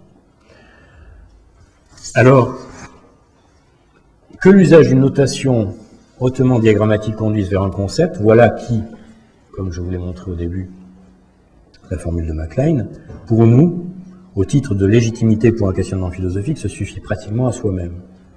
Il convient cependant d'y ajouter la puissance d'interpellation métaphorique, analogie des connexions, de certains concepts catégoriques qui devraient pour le moins titiller, sinon intriguer, le philosophe. En particulier, je pense aux notions, au concept de logos qu'on trouve chez les catégoriciens, treillis distributif, catégorie localement complète, algèbre rating et notion de localé, ou celui d'allégorie qui est lié au treillis modulaire et au calcul relationnel. Il serait difficile qu'un philosophe ne soit pas interpellé par l'usage du mathématicien de termes de logos et d'allégorie. Moins abruptement, ce qu'il faut essayer de dégager à travers la confrontation à la discipline catégorique, et dans une complicité certaine avec les travaux actuels d'Alain Badiou, c'est en quoi la théorie vaut, d'un point de vue philosophique, par les concepts nouveaux qu'elle introduit dans le champ des mathématiques constituées. Il n'est qu'à penser simplement au bouleversement que la notion de transformation naturelle a pu induire dans la hiérarchie des concepts fondamentaux. On pourrait également songer à ce concept d'adjonction, qu'on peut considérer comme l'un des phénomènes mathématiques et philosophiques des plus fascinants et des plus universels. Cette notion semble contenir en puissance aussi bien la combinatoire des théories algébriques que les procédures essentielles de transition entre théories, par exemple les passages de la topologie algèbre, certains principes de symétrie ou, de manière plus étonnante encore, la logique des quantificateurs. C'est pour ces raisons mêmes que William Lowery considère ce concept d'adjonction comme l'un des principes fondamentaux de la connaissance. Enjeu majeur pour le philosophe, ce que William Lowery revendique très explicitement, c'est que le langage des catégories se prête particulièrement bien à des transferts d'intuition du domaine de la mathématique pure au champ des concepts philosophiques fondamentaux. Voilà ce qu'il dit. Je suis persuadé qu'au cours de la prochaine décennie et qu'au siècle prochain, les progrès techniques dus aux théoriciens des catégories serviront à la philosophie dialectique, en donnant, par l'intermédiaire de modèles mathématiques, une forme précise à d'anciennes distinctions philosophiques, comme le général et le particulier, l'objectif et le subjectif, l'être et le devenir, l'espace et la quantité, l'égalité et la différence, le quantitatif et le qualitatif. J'ajouterai volontiers qu'avec la théorie des catégories, même la sociologie pourrait y trouver son compte. Je cite Manin, « On peut dire que la théorie des catégories réalise une approche sociologique de l'objet mathématique, au sens où il n'est plus considéré désormais comme un individu, mais comme un membre de la communauté de ses semblables. » Je trouve cette phrase de Manin assez piquante. Last but not least, William Low Weir a donné un titre à l'un de ses ouvrages qui ne devrait laisser indifférent aucun philosophe encore digne de ce nom. C'est sans doute l'un des plus beaux titres de la littérature mathématique contemporaine, Conceptual Mathematics. Que faut-il entendre ici par conceptuel, ce qui interpelle le philosophe? La poursuite de ce savoir exact que nous appelons mathématique semble impliquer de manière fondamentale deux aspects duaux qu'on pourra qualifier respectivement de formels et de conceptuels. Par exemple, nous manipulons algébriquement une équation polynomiale et nous visualisons géométriquement la courbe correspondante. Autre exemple, nous nous concentrons dans un premier moment sur la déduction de théorèmes issus des axiomes de la théorie des groupes, puis dans un second temps, nous considérons les classes de groupes effectifs auxquelles renvoient ces théorèmes. Dès lors, le conceptuel apparaît en un certain sens comme le contenu même du formel. Enfin, une insistance supplémentaire sur l'intérêt plus singulier qui est abordé en ces lieux, ici même la théorie des catégories. Je songe au rapport historique et théorique complexe que cette théorie a pu entretenir en creux avec l'Empire Bourbaki, et à propos duquel l'un des deux fondateurs de la théorie des catégories a proposé en son temps une hypothèse, cette fois de philosophie politique et institutionnelle. Je cite Saunders Mac Lane. « Il se pourrait bien qu'un effort d'organisation collectif et anonyme, tel que Bourbaki, ne soit possible que dans un pays hautement centralisé, comme à Paris, où les écoliers sont exposés très tôt à une large discussion philosophique. »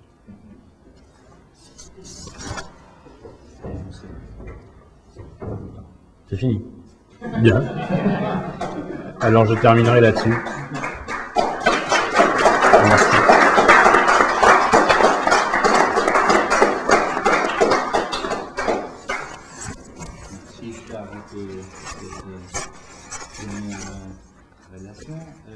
Est-ce qu'il y a des questions? I'd like to comment on 2 points in English, if I may.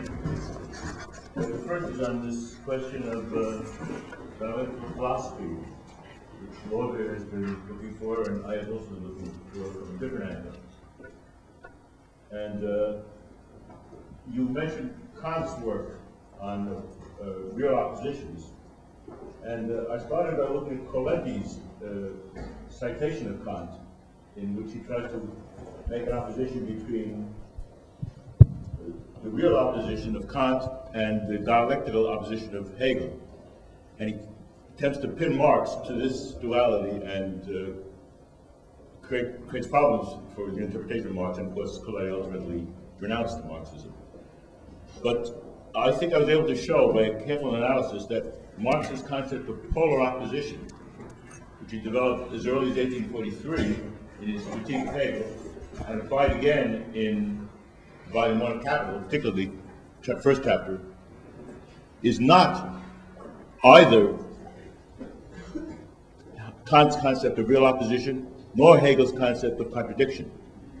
So I've written a 3-part work, one part of which is to try to show this, why Coletti is wrong.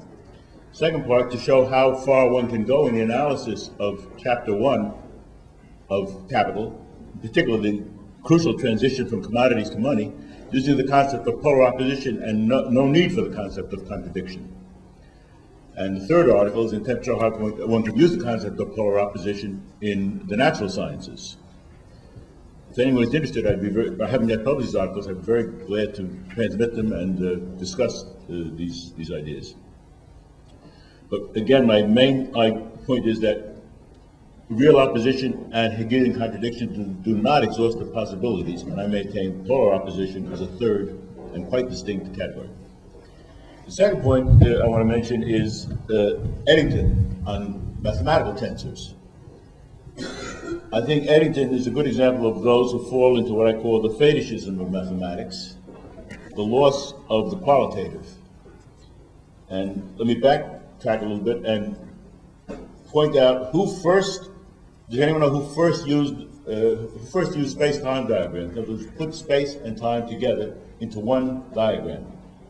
It did not happen until Varignon. You won't find it in Descartes, for example. Varignon, the end of the 17th century, and he was very clear about what the problem was. How can you put space and time together? Aren't you putting together apples and oranges? No, you are not, he says, because you're not plotting space against time. You're plotting the ratio of a certain spatial interval to the unit of space, to the ratio of a certain time interval to the unit of time. And D'Alembert, half a century later, in his Traité de la Dynamique, makes this point even more emphatically and in great detail. And it's this qualitative point that is lost constantly. And the same thing is true for tensors. There's a difference between physical tensors and mathematical tensors. The only mathematician who has stressed this point that I can find so far is Stoughton in his book on tensors for physicists. The physical tensors have units, and when you change units, the components of the tensor change, because the components of the tensor are ratios of quantities to units, not pure numbers. And it's this, Eddington's mathematical tensors lose this. You lose this fact that qualitatively, when you take these different perspectives, you may just be transforming pure numbers into pure numbers, but qualitatively, the difference between a ruler and a clock is very big indeed. This is entirely lost when one neglects the qualitative aspect. In other words, when one deals purely with mathematical tensors and does not recognize that in physics we're dealing with physical tensors. Those are the 2 points I wanted to make there. Bien. Je peux répondre en français, John. Yes. Je dirais que tes deux questions, enfin tes deux remarques, devraient faire l'objet d'un prochain colloque. Parce qu'elles ouvrent évidemment des questions fondamentales. Alors, en ce qui concerne le lien entre sur la notion de polarité, de contradiction, de dialectique, il est bien évident que ma position est une position, je dirais, néo-hegelienne sur le fond. Simplement, ce que je voulais montrer, c'est que, et ce qu'avait fait aussi Gilles Châtelet, qui se réclame précisément de la dialectique, c'est que il y a beaucoup de retours à Kant, y compris en philosophie des sciences, chez les philosophes de la mécanique quantique en particulier. Et je pense que en fait, c'est pas le Kant très intéressant qui est généralement interpellé, et que ce qui était intéressant là chez Kant, c'est en particulier la notion de concept de grandeur négative, dont on sait que Hegel appréciait beaucoup ce texte-là. C'est peut-être le lieu de plus grande proximité, une espèce de singularité dans la pensée kantienne, d'ouverture vers une dialectique hegelienne. Donc, il est clair que l'interrogation philosophique, mais aussi scientifique, sur la notion de polarité, de passage, de médiation, et donc de dialectique, est décisif, est fondamental. En ce qui concerne l'autre aspect, je crois comprendre ce que tu formules et que je partage, qui est la différence, tu parlais un peu de fétichisme mathématique, mathématisant, par opposition à une approche de physicien, qui est une approche qu'on pourrait dire qualitative. Alors je citais au début Feynman parce que, effectivement, en ce qui concerne mon rapport aux mathématiques, par exemple, en tant que philosophe, je dois dire que la plupart du temps, les choses les plus claires que je peux trouver, ce n'est pas dans les traités de mathématiciens, mais dans les traités de physiciens, les traités de mathématiques pour physiciens, donc faits généralement par les physiciens. Que la physique que j'ai pu apprendre en partie, c'est aussi chez Feynman, pour des raisons qui sont liées à l'importance qu'il trouve, le qualitatif par rapport au quantitatif, je viens de dire. Il est bien évident que il y a une différence entre le concept purement mathématique de tenseur et son usage et sa fonction chez le physicien. Alors évidemment, le texte d'Eddington que j'ai pris était un texte un peu provocateur, mais et un peu étonnant, presque poétique. Et Je pense effectivement que une des questions fondamentales, c'est l'interrogation de l'interface mathématique-physique. C'est qu'est-ce qui se joue à la frontière, qu'est-ce qui fait le passage, qu'est-ce qui fait que la mathématique n'est pas un langage de la physique, mais plutôt un ingrédient du concept physique. Donc ça, c'est aussi une question de frontière qui m'intéresse. Ouais.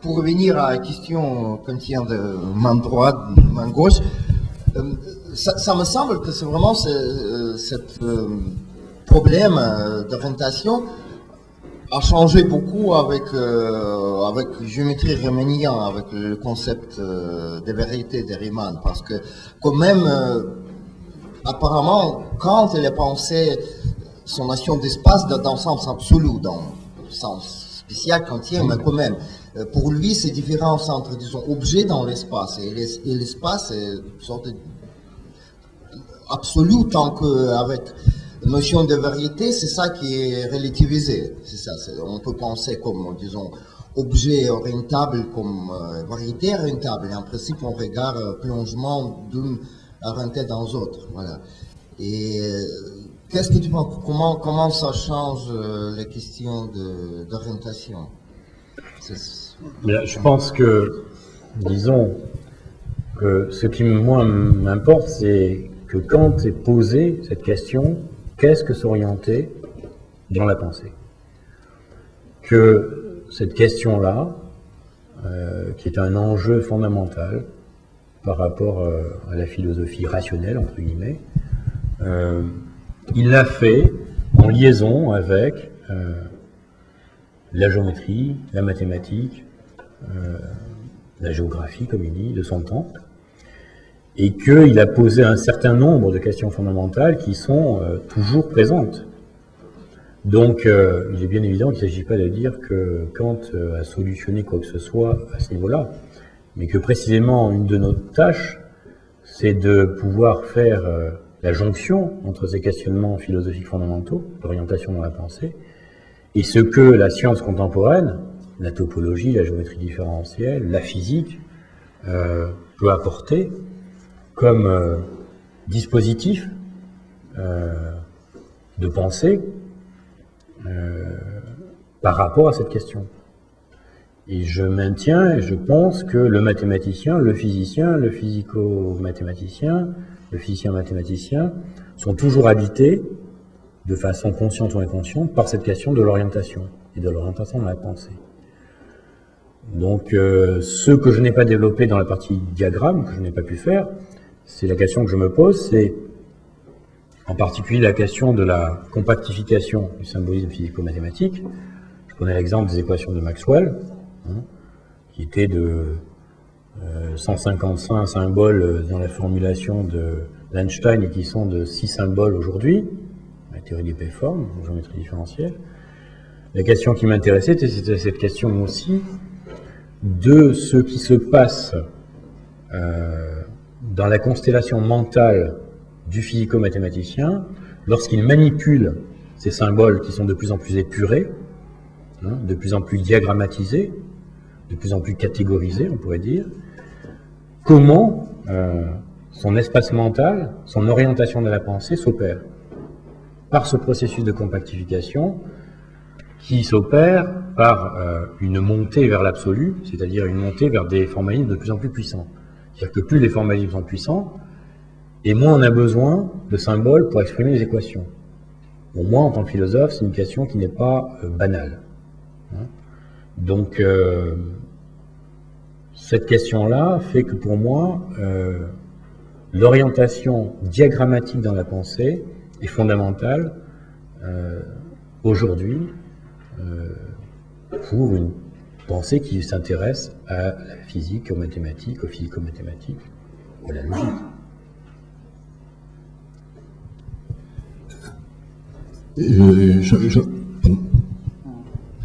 J'en profite pour brancher une question. Alors, on n'a pas eu la partie centrale sur le diagramme. est-ce que tu pourrais préciser de manière la plus synthétique possible le rapport entre le diagramme dans ta philosophie ou dans ta pensée philosophique et le diagramme dans la théorie des catégories? Parce que on voit bien qu'il y a une analogie là pour le coup, mais je me suis souvent demandé finalement quel est le statut exactement du diagramme quand tu l'emploies par exemple dans orientation diagrammatique, et en quel sens pour toi est-ce ça recouvre ou ça recouvre pas disons l'usage catégoriel habituel de la notion de diagramme? Alors, évidemment, c'est l'objet d'une grande partie de cette question. Voilà, moi disons que ma position est la suivante, c'est que le diagramme, ça c'est la différence de Gilles Châtelet par exemple, pour qui la notion de diagramme est fondamentale, justement parce que c'est ce qui permet de structurer l'espace théorique, l'espace mental, ce qu'il appelait les balances dialectiques, les pivots conceptuels, etc. C'est que pour moi le diagramme, m'étant intéressé à la métaphore galiléenne du grand livre de la nature écrit en caractère mathématique, généralement mal interprété. Le diagramme commence au niveau de la trace, de la lettre, du symbole. Donc pour moi, une équation minimale est déjà un diagramme. Parce que, d'une certaine façon, une syntaxe mathématique, un horizon de formules mathématiques, implique ce qu'on appelle une gestalt conceptuelle. Alors, je sais pas, on peut prendre l'exemple, je prends pas un exemple de mathématiques, oui, on peut prendre un exemple de mathématiques. Si on prend un traité de mathématiques du XVIe siècle, XVe siècle, eh bien, il se peut que le mathématicien d'aujourd'hui ait du mal à s'y reconnaître lorsqu'il lit le symbolisme qui est utilisé. On prend l'exemple d'un plus pertinent sur la gestalt conceptuelle par rapport à demander à quelqu'un dans la rue, un prud'homme, de venir dans un laboratoire de biologie à côté, avec un microscope électronique. On lui dit, vous regardez, qu'est-ce que vous voyez? Et il va répondre, je vois des taches, ça bouge, etc. Quand un biologiste regarde dans son microscope électronique, c'est pas ça qu'il voit. Il voit une théorie réalisée. Il est capable de décoder des diagrammes de pensée, justement. Alors, pour moi, le rapport avec la théorie des catégories, c'est évidemment l'importance fondamentale du diagramme en théorie des catégories, l'importance de la flèche, l'importance de la prédominance de au commencement était la relation, par exemple. Par opposition à une vision très objectale du champ thématique. Alors, je ne sais pas si je ne dois pas répondre vraiment à ta question, mais c'est difficile de le dire en une minute.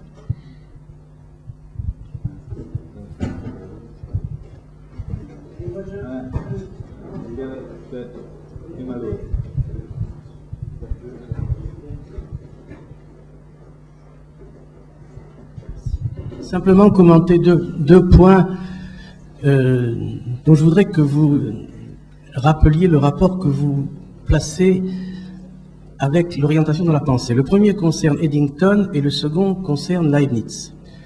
Alors pour Eddington, j'ai été tout à fait intéressé par la conceptualisation des cerveaux tournants qu'il donne, qui recouvre à mon sens le statut de la lettre dans l'écriture mathématique. Or, c'est le point de vue d'un physicien, alors que cette controverse avait déjà fait l'objet chez Frege et Russell d'une discussion célèbre.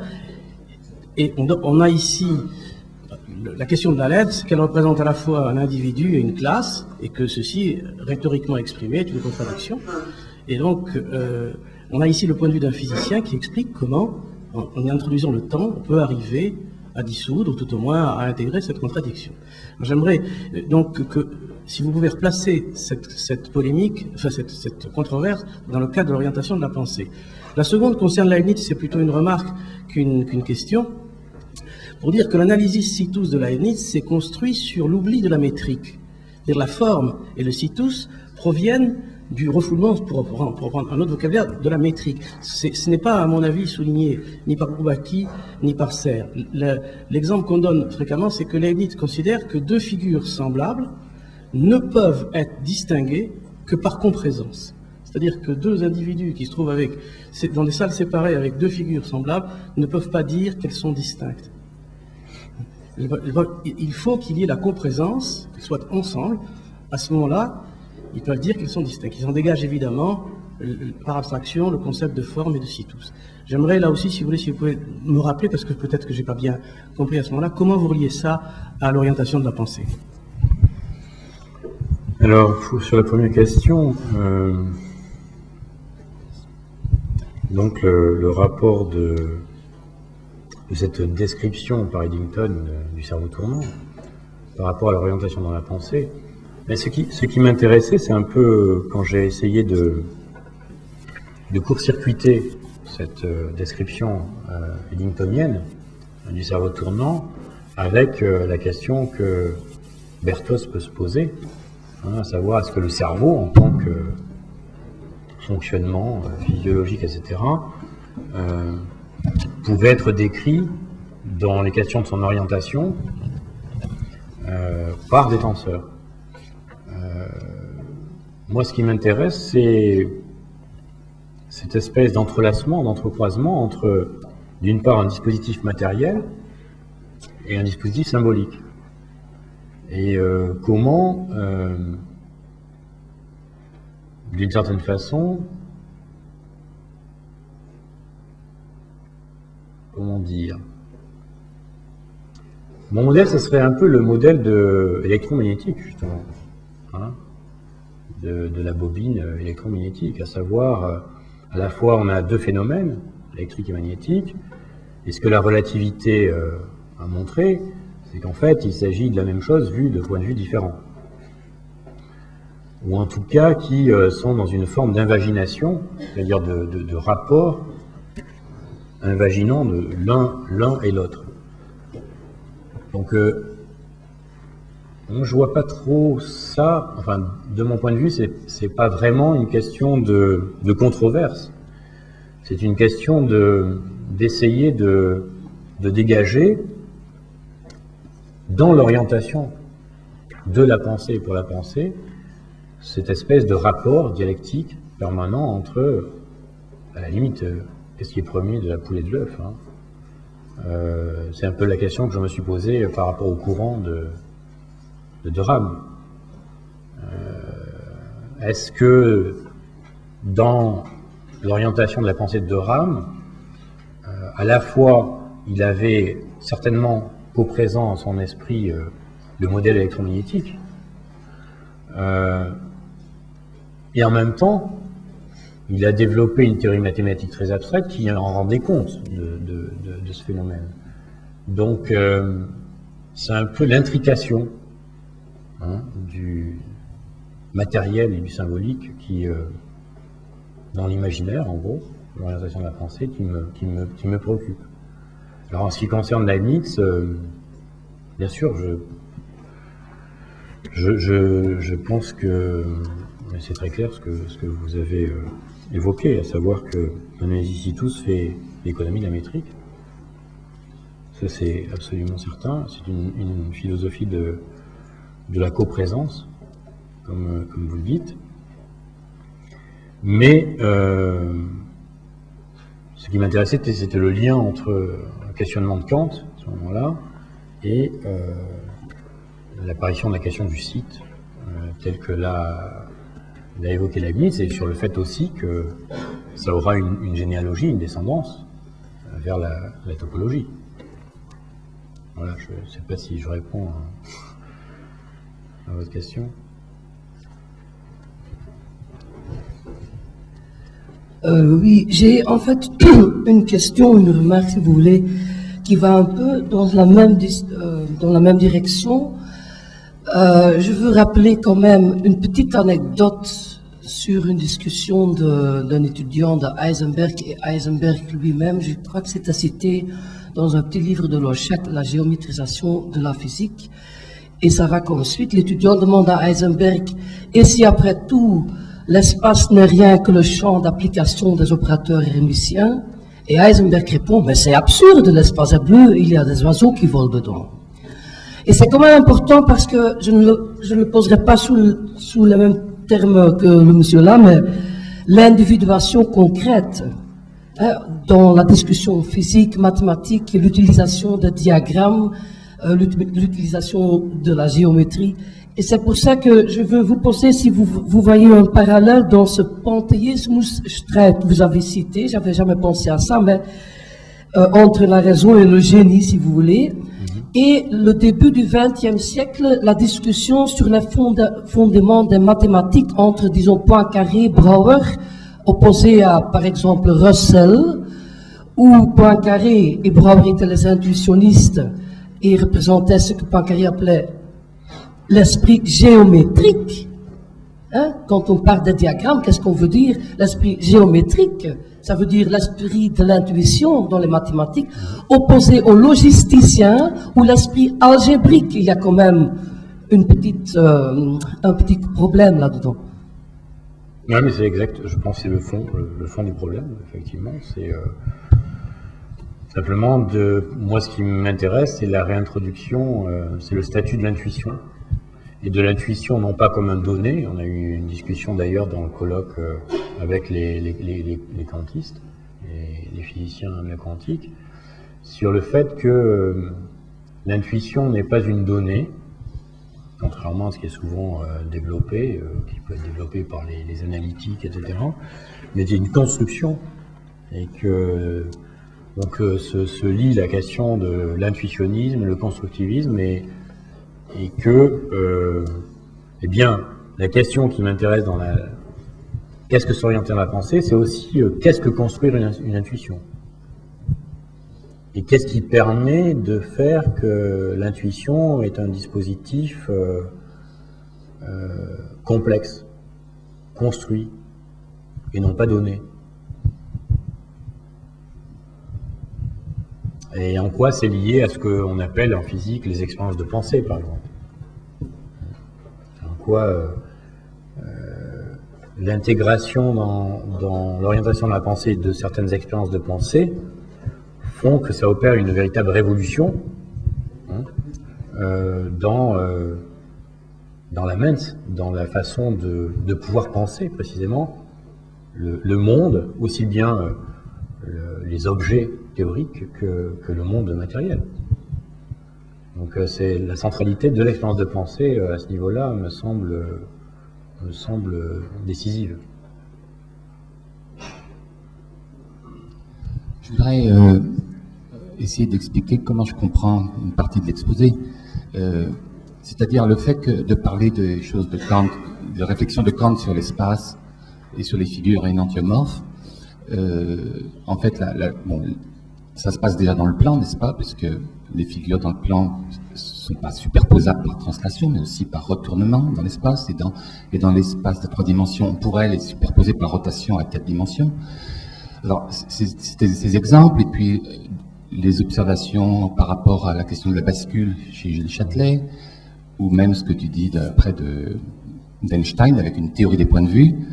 Pour moi, j'ai compris dans cet exposé, comme, disons, une insistance sur la question d'un travail de la pensée dans un certain recul, un recul de l'objet. Bon. Deuxièmement, en quelque sorte, ce recul serait quelque chose qui va pouvoir être inscrit comme tel dans le diagrammatique. C'est-à-dire que le diagrammatique, il va être effectivement une entrée en scène de l'inscription du recul. Par exemple, le rôle de la flèche, tel que tu l'as souligné par la très, très intéressante citation de MacLean, et le rapport avec Beckett que tu donnais, c'est pas du tout à penser au plan de la formalisation au sens de l'époque précédente, c'est très exactement, je crois, du moins du point de vue des catégoriciens au travail, c'est à penser comme la possibilité d'inscrire un geste de recul par rapport à ce sur quoi on travaille. Et alors, si je comprends bien ce qui est dit dans l'exposé ici, l'intéressant au plan de l'avancement de la pensée, c'est précisément qu'à partir du moment où on peut faire cette inscription du recul, de la distance, donc prendre en charge le caractère foncièrement indirect de l'activité mathématique, ce qui évidemment n'était pas envisageable, par exemple au XVIIIe siècle encore. Hein. Je ne sais pas, d'ailleurs, ce serait une question historique de savoir quand est-ce que ce caractère indirect devient vraiment admissible à la pensée du mathématicien. Mais en tout cas, avec l'émergence du travail avec les flèches, on peut effectivement commencer à inscrire le geste même du travail indirect et le reprendre en charge dans le calcul. Alors, le deuxième moment, c'est peut-être aussi ce qui sera évoqué à propos de Grothendieck, mais le deuxième moment, c'est que c'est la libération que provoque ce moment souligné par MacLean. La flèche devient concept, c'est beaucoup dire, devient plutôt marque d'un acte, et le fait qu'ensuite il y en a des qui vont pouvoir faire ça à bride abattue et de manière complètement libérée.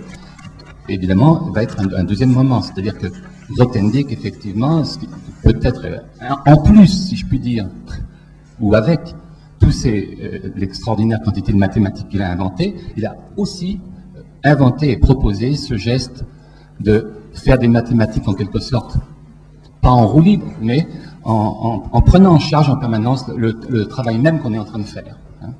Dans Récolter ce mail, il cite la différence entre le mathématicien qui travaille avec un marteau et celui qui laisse les choses se diluer. C'est la dilution dans l'indirect qui est indiquée. Est-ce que ça va avec ce que tu dis?